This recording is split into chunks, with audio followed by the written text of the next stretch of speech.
మనము ఇంట్లో ఆకుతో బీడీలు చేస్తాం కదా, ఇక్కడ అందరూ కూడా పేపర్తో చేస్తారు. సపరేట్ పేపర్ ఉంటుంది దానికి. చూస్తే సపరేట్ పేపర్ అన్నట్టు. సో ఈ పేపర్ అనేది పెద్ద షీట్ లాగా దొరుకుతుంది. దాన్ని కట్ చేసి వీళ్ళు ఈ బీడీకి ఎంత కావాలనో అంత సైజులో కట్ చేస్తారు. కట్ చేసిన తర్వాత దగ్గర ఇట్లా ఈ రకంగా లోకల్ తంబాకు ఇది. సో దీన్ని పెట్టేసి సేమ్ మన దానిలాగా రోల్ చేస్తారు అన్నట్టు. చూపిస్తాయి చూడండి ఇప్పుడు.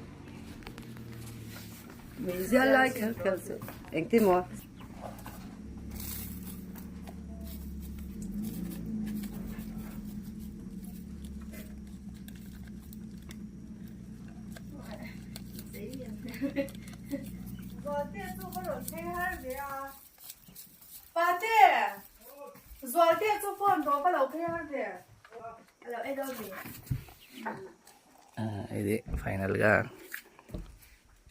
ఈ రకంగా అన్నట్టు. ఫిల్టర్ ఏముండదు, ఒక వైపు నుంచి అంటించి ఇంకో వైపు నుంచి తాగేయడమే.